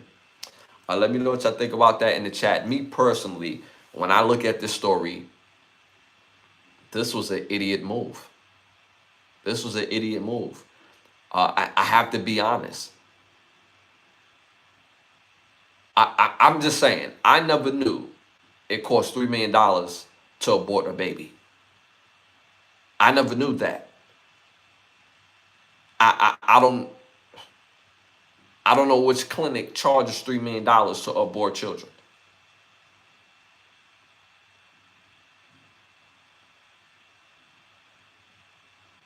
Now, some people would say off the top, well, he probably did that to kind of get her off him and like a clean break. Yeah, you could do that after she actually has the abortion. You could do that after. You don't give somebody $3 million for no abortion, bro. You give them what's needed. Hey, I got a little room set up for you after you have the procedure. I financially took care of the procedure myself. This is where you go. You get the procedure done. You go over here to recuperate. And after the procedure is done, hey, I would, I would respect the fact that you kept my name out of the papers, my name out of the headline. So here's this non-disclosure. A part of this non-disclosure agreement, it comes with $2 million or $1 million or whatever the case may be, and you never speak of this ever. If you speak of this ever, you forfeit the money I gave you, or you have to pay it back. That's how that works. To give somebody $3 million to have an abortion is an idiot move. And I know Reggie Bush have been in the game for a minute. Reggie Bush been popping since he was in college, bro. So he's been in high profile relationships, mostly probably known as Kim Kardashian. So you would think at this point in time in the game, he know how to move. Why would you put yourself in that situation? So now you're out of $3 million and now the public knows. Now the public knows. This make you look like a fool and it makes you look like a big mark. This was an idiot move. Simple and plain. And I just refuse to believe that he don't know how to move. Like, that's bugged out to me. That's bugged out. Shout out to C Bass in the building. Appreciate you for tapping in. Mary Rismus. I like the play on word. That's fire. Appreciate you for tuning in and tapping in. Hit them likes, hit the 100s. We're cross-platforming on both platforms, both TikTok and YouTube. And for those who trying to get to the YouTube, it's Ashley Lovechild on YouTube. And if you want to get to the TikTok, it's Ashley Lovechild Mojo. Don't forget, hit them likes, hit the 100s. It helps with the growth of the show. But yeah, like I just think it was a rookie move. He's not a rookie. He's an older gentleman at this stage of the game, and this was a big misstep for him. Because not only you're out of $3 million, but now the whole world know your business. And I'm pretty sure that a part of that $3 million was to keep your business under wraps, but you did it in a very rookie way. Instead of taking care of the abortion yourself, having that set up financially, having a room that she could recuperate in. Mind you, she's married. So there could have been a multitude of ways to situate that procedure. And now you're out of $3 million. She had the baby anyway. So now that you're out of $3 million, she had the baby anyway. She gonna double back for more child support. Because when you go to court, the judge is not going to see it as, well, you gave her the $3 million as child support. They're going to say that's a gift. That's what they're going to say. That money you gave her was a gift. And now you're going to be responsible for having to pay more child support. Rookie mistake. Rookie mistake. And he's not a rookie. So, I mean, at the end of the day, man, some lambs is made for slaughter. Got to learn sometime. All right, y'all, moving on to our next hot topic. BLM leader Sherry Dickerson faces 450 years in prison, stemming from a 20-count of wire fraud and 5 counts of money laundering. She led the organization since 2016, had access to the bank and online accounts. Dickerson took more than $3.1 million that was donated for social justice efforts and bail support. Allegedly, we gotta say allegedly, right?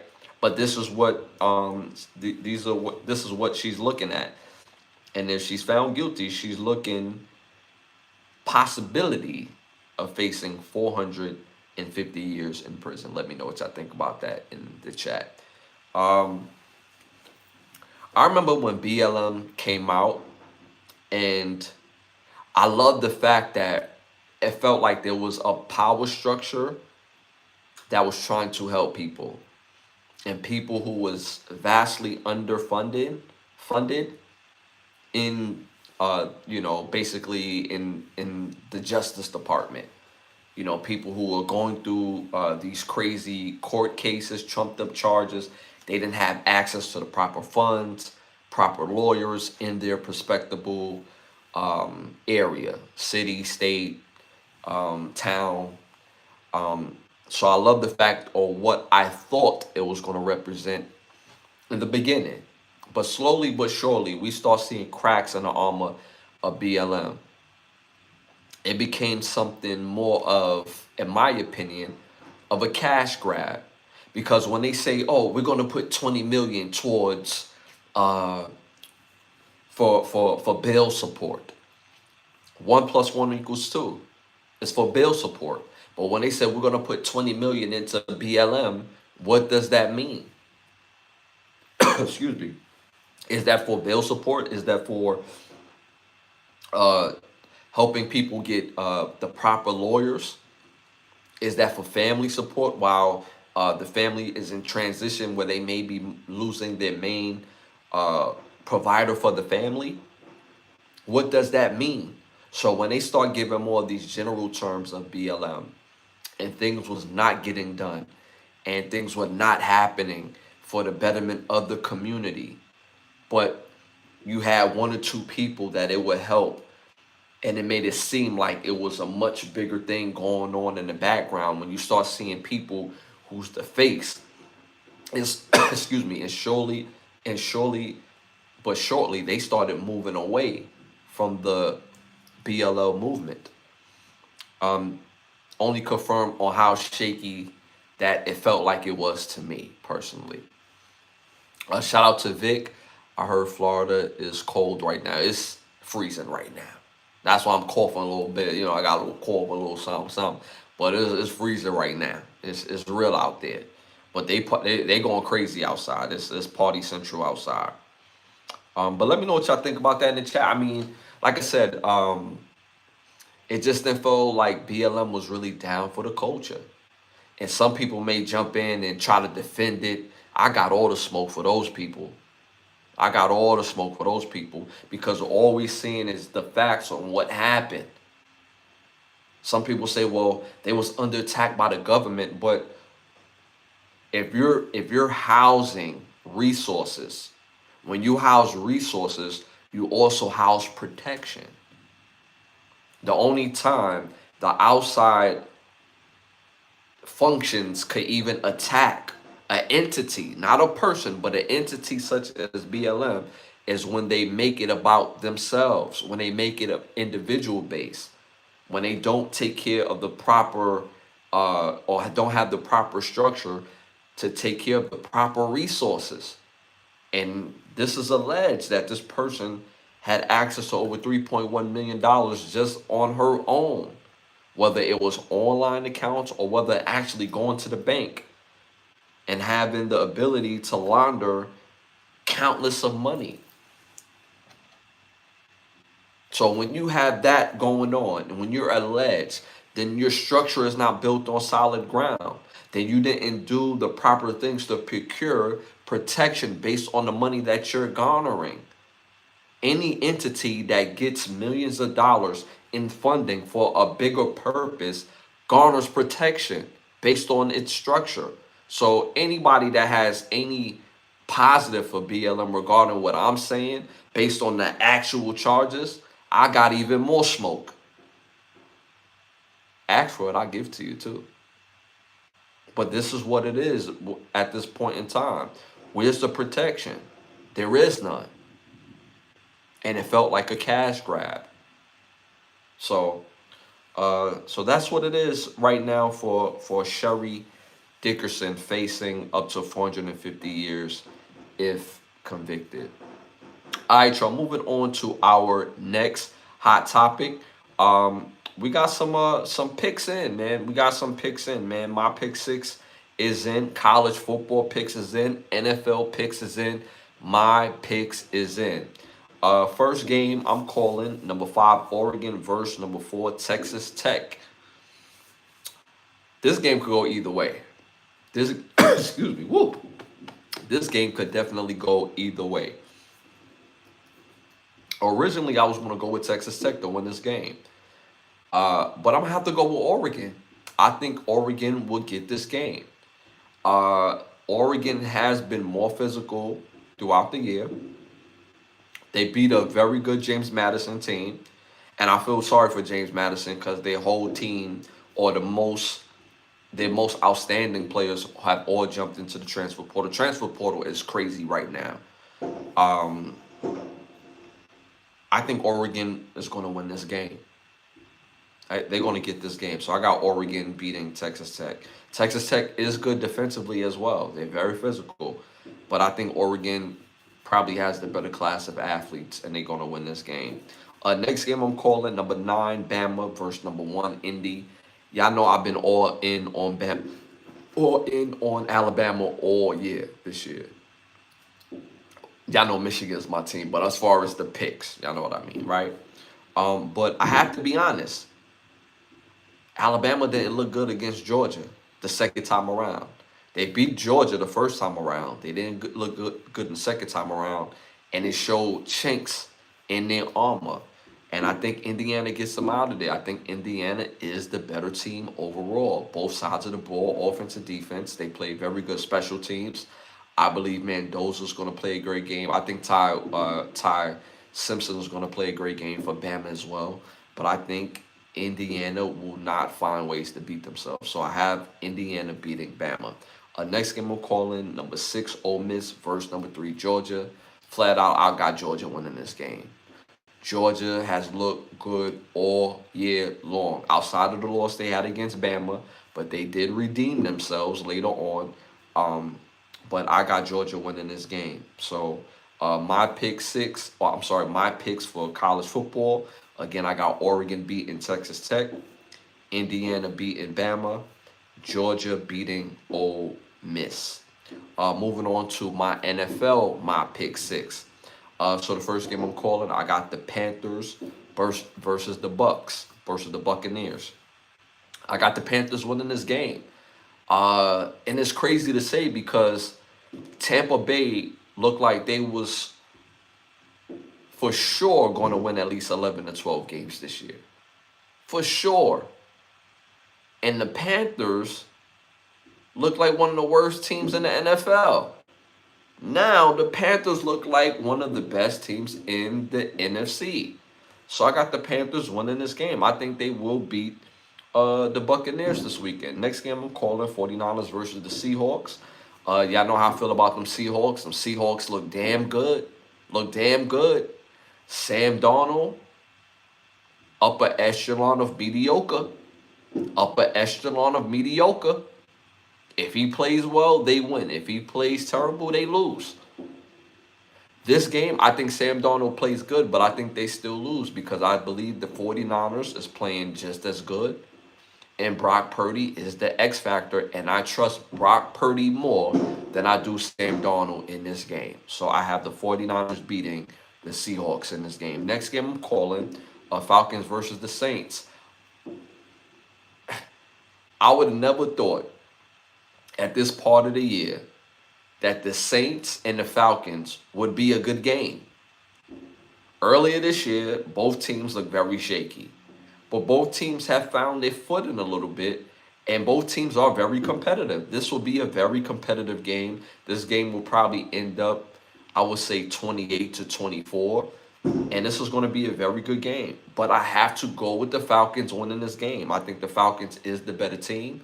I think their arsenal on both sides of the ball, they look refreshed. They look rejuvenated. I'm not a fan of Kirk Cousins, but the rest of that crew, they look like they ready to go. So I got the Falcons beating the Saints in this game. Next game I'm calling Lions versus the Bears. This will also be a great game. The Lions, I thought head and shoulders would be one of the best teams in the conference, but they have struggled in the last 5 weeks, and they're fighting for their playoff life. I still got the Lions beating the Bears. The Bears took a step this year. Caleb has looked better. They are going to the playoffs, but the Lions need this game, and I think they will get this game. So I got the Lions beating the Bears. Next game I'm calling Broncos versus the Chargers. I know how I feel about the Chargers, man. The Chargers, to me, are pretenders. They're pretenders.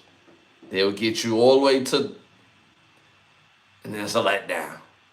And y'all know what I mean, but I just can't finish it based on the policy on both, right? But I don't believe in the Chargers. I don't believe in the Chargers. I think the Broncos get them up out of here. Broncos play them at home, and they're very hard to beat at home. So I got the Broncos winning this game. Next game I'm calling Ravens versus the Steelers. Very surprised that the Steelers lost to the Cleveland Browns last week. Outside of Shedeur Sanders throwing 2 picks, he outplayed Aaron. Excuse me. He outplayed Aaron Rodgers. Outside of the 2 picks, one of the picks, I'm not gonna eat Shedeur on one of the picks. Pause, because that was just terrible offensive line play. But the other pick, yeah, throw that out of bounds, bro. Throw that out of bounds, or you got to throw a much sooner ball, a faster ball, because Shedeur's pinpoint accurate. But when he's indecisive is when he gets himself into big trouble. So I was surprised that they was able to pull that game off. But I'm glad that they did. But the Steelers have put themselves in a situation. They're fighting for their life this week. And the Ravens last week beat a very good Packers team. Very good Packers team. And I believe the Ravens beats the Steelers. I believe that. The momentum is on the Ravens side. I don't think that the Ravens obviously didn't play well all year. They had a lot of injuries. But I think the Ravens get them up out of here this week. So I got the Ravens beating the Steelers. The Broncos beating the Chargers.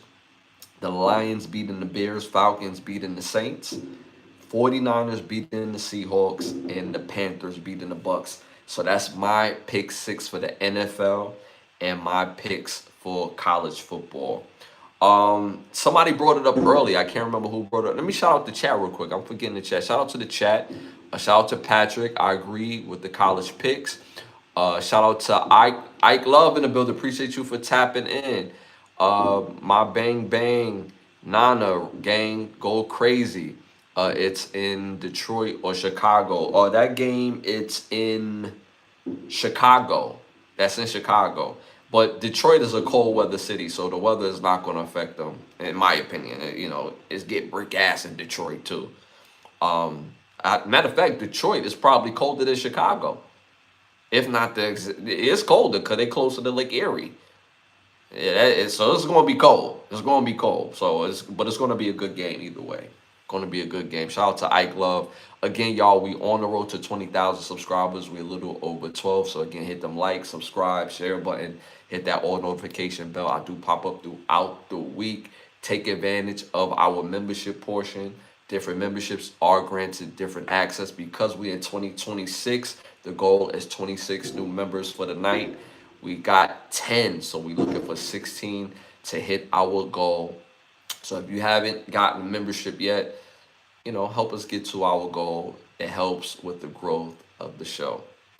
All right, y'all. We talked about there was some great college games today. I seen Iowa. Iowa put it on. Who they put it on? Was it Tennessee? No, Illinois beat Tennessee. Iowa beat. I forget who Iowa beat. Let me look that up real quick. Iowa played. It was a good game too. Iowa. Who Iowa beat today? Iowa beat Vanderbilt. Iowa beat Vanderbilt. So that Big Ten showing up, showing out. The only game the Big Ten lost to the SEC today was my Michigan and Texas. Yeah, Michigan. I can't wait till Kyle Whittingham is on the sideline. That's all I can say.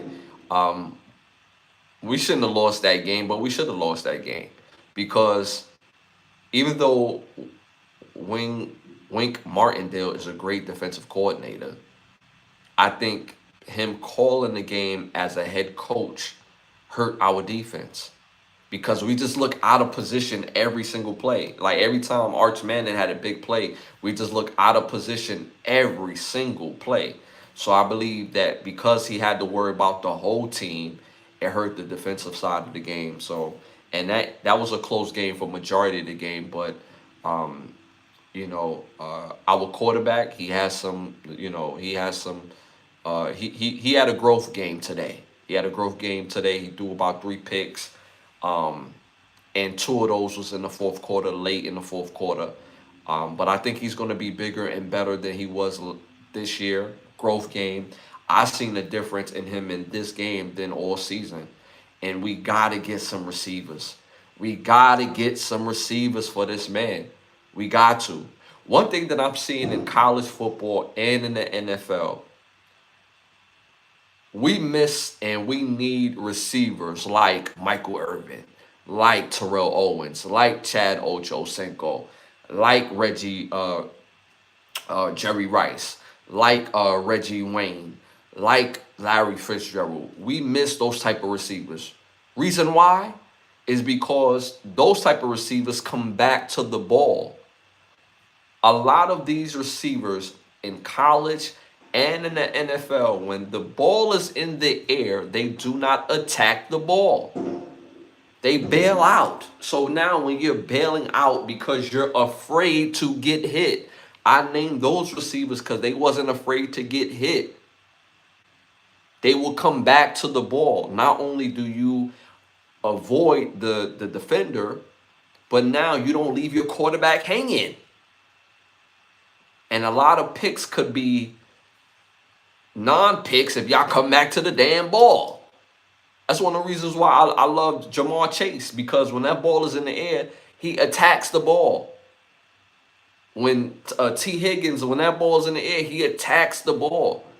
The kid on Philadelphia, Graham, when that ball is in the air, he go get that thing. He's not waiting for it to hit his hands. And I see that with too many receivers in the NFL and in college football. So I'm hoping that these coaches see this and teach it a different way, because that's all it is. It's a teaching error. So I would love to see the receivers play more aggressive in both NFL and college. But so that was the reason why Michigan lost. But Miami beats Ohio State 24-14. I can't stand Ohio State. I can't stand Ohio State.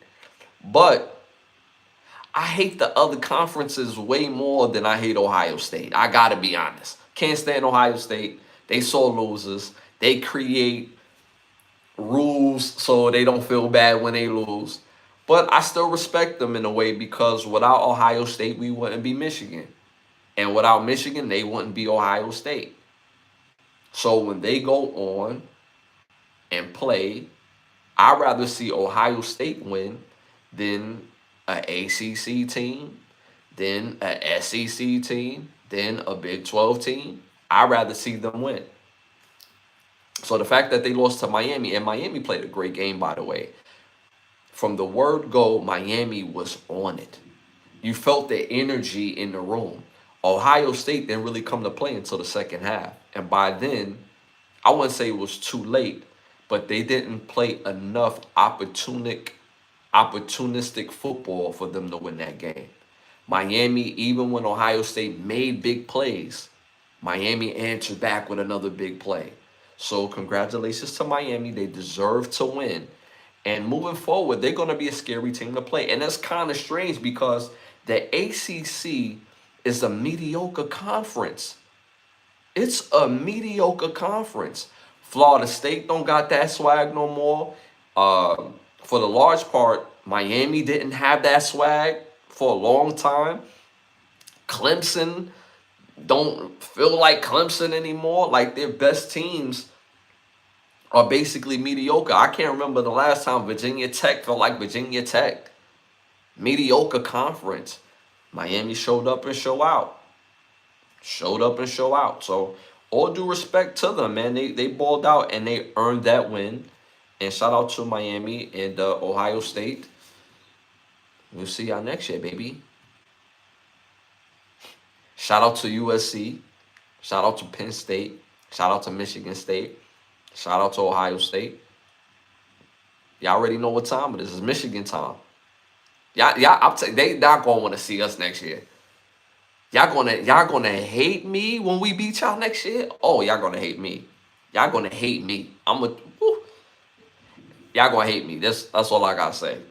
Shout out to both platforms, both TikTok and YouTube. All right, y'all. Moving on to our next our next segment, our Keep the Lie Alive segment.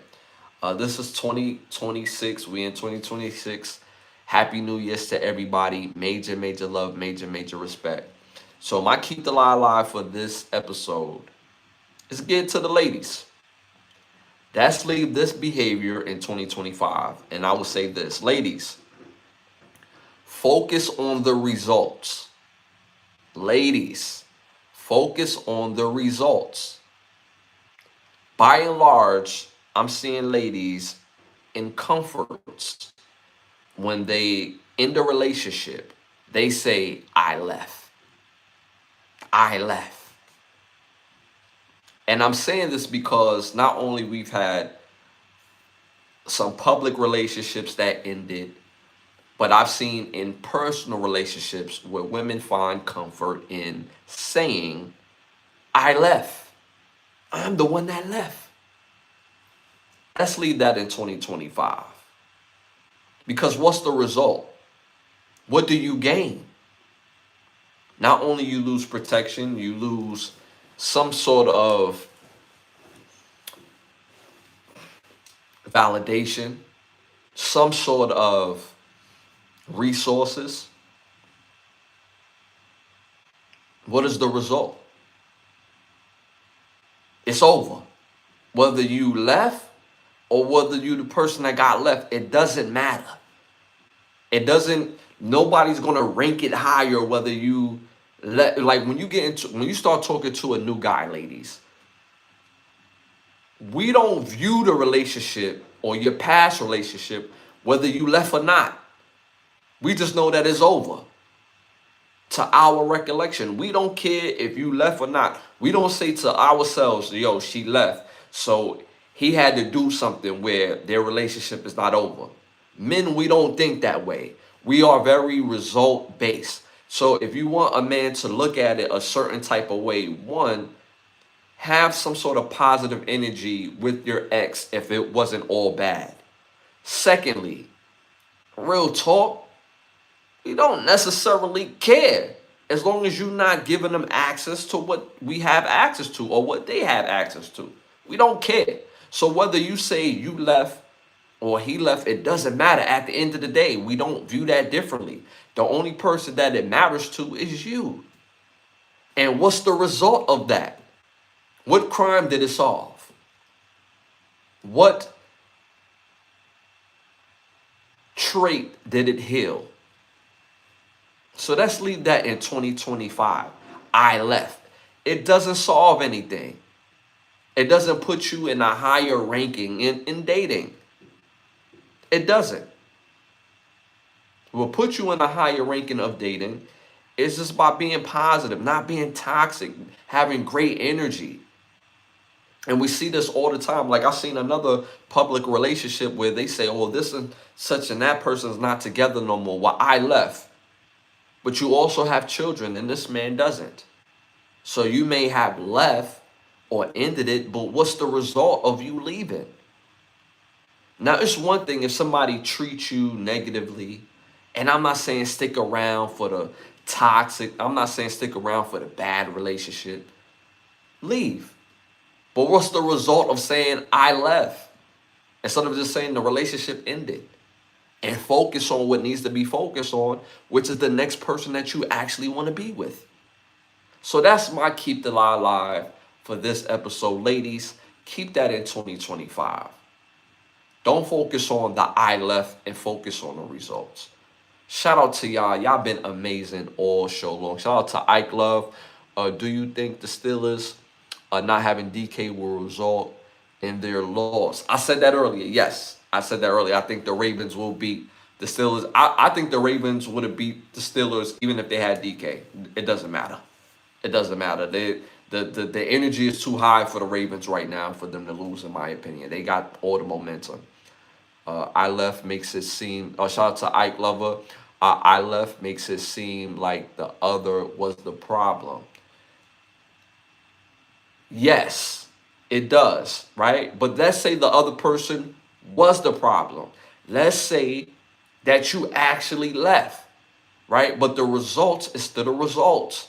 So it's not going to matter because the person that you're dating is not going to hear, I left.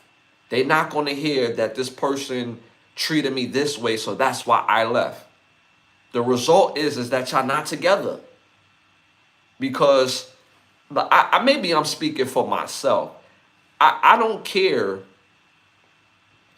I don't care why you and the person is not together anymore. I just know that y'all not together anymore. Now, do I judge the type of guy that a woman dated before me? Of course. Of course.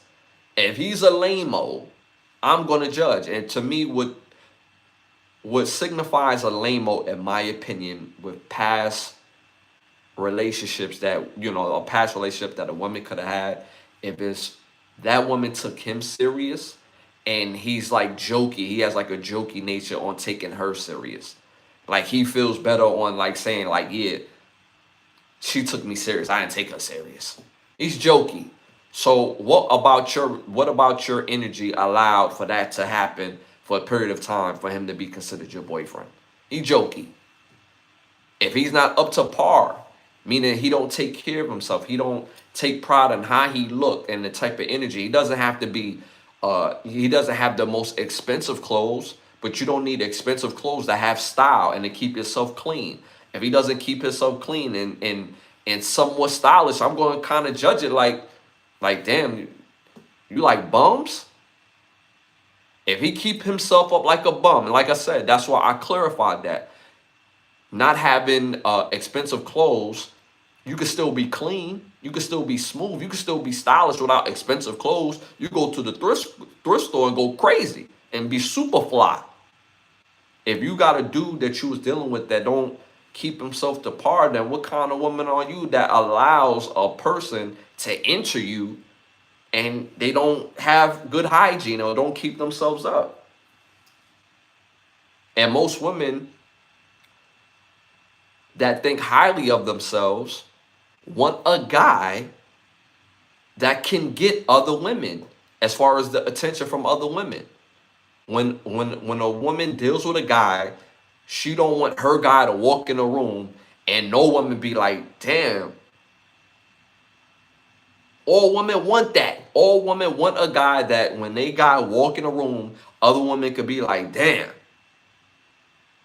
They don't want to share that guy, but they at least want to know, like, damn, they got something that they could roll with. That's just a woman's nature. So when she doesn't have that, that reflects on the type of person that she think that she is on the inside. So if you think highly of yourself and you deal with a woman that don't think highly of her, good luck, Chuck. That's all I'm saying. Good luck, Chuck. Good luck, Chuck. So that's why I specify in saying that it doesn't even matter on who left. It just matters that it's over. My one of my exes could say they left me, but where did it benefit them? It didn't benefit them. And I'm not saying that as a brag and to diss them, but their lifestyle is not the same. Their protection is not the same. I'm kind of crazy when it comes to the women in my life. I make sure that they well protected, well safe, well taken care of. I've heard it from a particular ex that her life was not the same. I'm like, oh, all right. Made a decision. How did it help you? So it doesn't matter whether you leave or not. It's about the results. So, man, I appreciate y'all for tuning and tapping in, man. It's been a pleasure bringing y'all this podcast each and every Wednesday and every Sunday, and we're going to continue to rock out.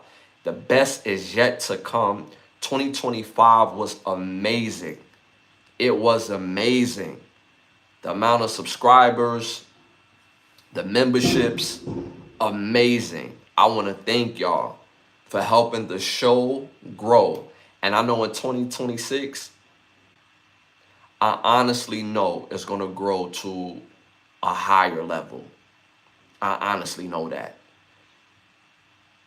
I see the difference in the comments on the videos that we post. I see the difference in the engagement. Our biggest engagement is from our return. We have a high engagement in our return viewers, return viewership. So I want to thank y'all from the bottom of my heart, for real. I got such a passion for podcasting. And again, I want to thank y'all. Y'all been absolutely amazing. And the best is only yet to come. 2025 was great. 2026 is going to be even better. Trust me. So, and your boy been super back on his workout, you know what I'm saying? You know what I mean? Been on my workout, you know what I'm saying? Like, y'all probably seeing like the little pictures out there, you know what I'm saying? Your boy all cut up, you know what I'm saying? The only thing I don't like me working out again, I like being light. And when my hand touches that weight, my body starts going back into football mode. For those who don't know, I used to play a little college football.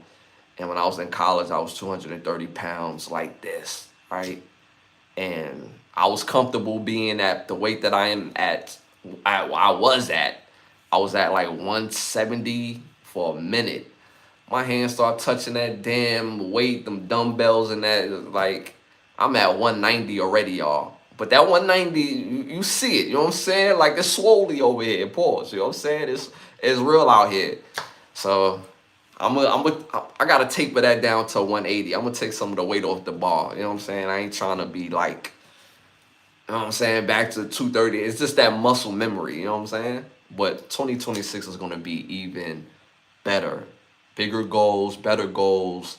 And we just gonna hit them, man, whether they're small, big, whether they're pause, whether they're short-term, long-term.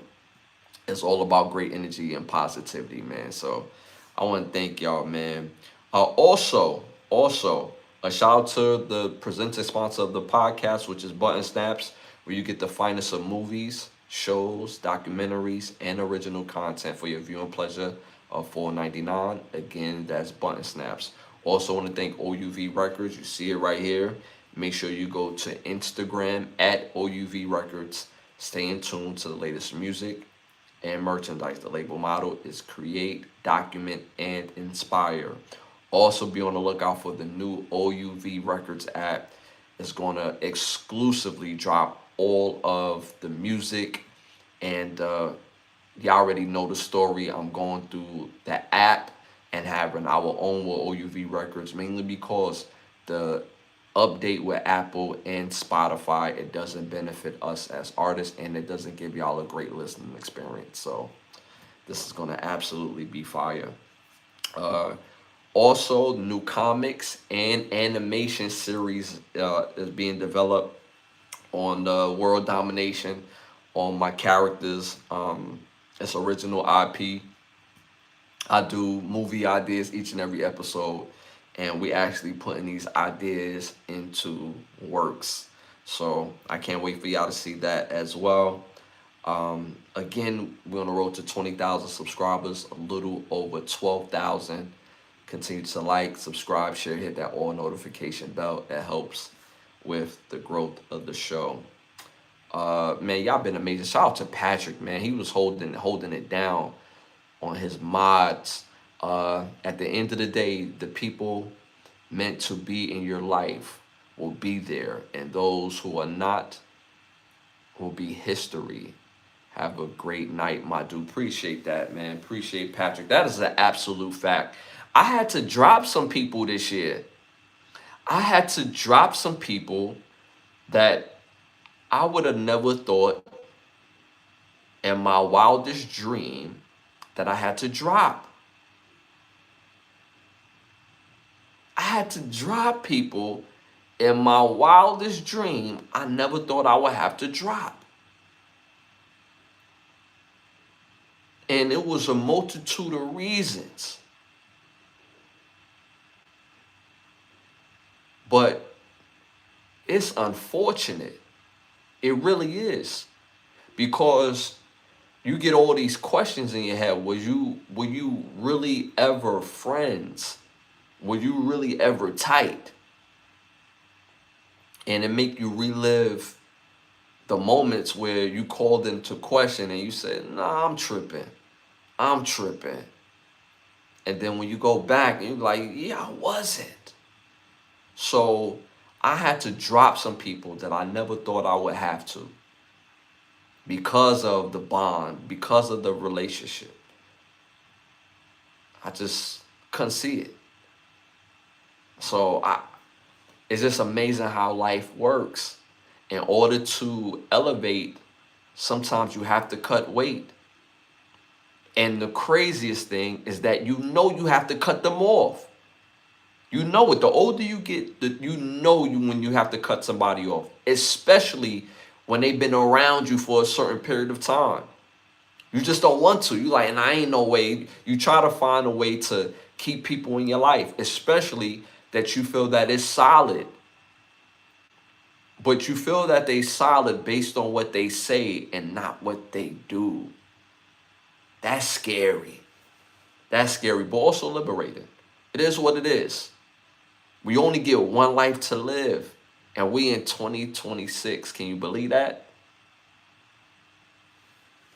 I could have never seen what 2026 looked like. When I was a kid, growing up, my version of 2007 was so futuristic. It's like, oh my God, we're going to be doing this in 2007. Like, how are we gonna just live our life in 2007? We're gonna be in such the futuristic age, and now we in 2026, and seeing what 2026 is. I can remember when I was 18, having my daughter and be like, damn, what am I gonna look like 22 years from now? What will my life be like? What would I have accomplished? And being 42 now. Being 41 now, being 41 now, and appreciating and loving my life, doing everything that I ever dreamed of, and creating new dreams. and new possibilities. That's why I got such an energy for life. It's not about what you don't have, it's about what you do have, being grateful and understanding that there's an opportunity for you to do whatever that you want to do in any realm. I never thought I would be a music artist until like 2006, 2007. That wasn't my dream. My dream was to be an athlete. That was my dream. And I've been able to make a life and a living through my music, and just extremely grateful. So, man, I appreciate y'all for tuning and tapping in. Y'all been super duper amazing. Episode 225. Damn, that's a lot of episodes. It's a lot of episodes. A lot of shows don't have 225 episodes to speak on. And I'm extremely thankful and extremely grateful that y'all continue to show the amount of love that y'all do.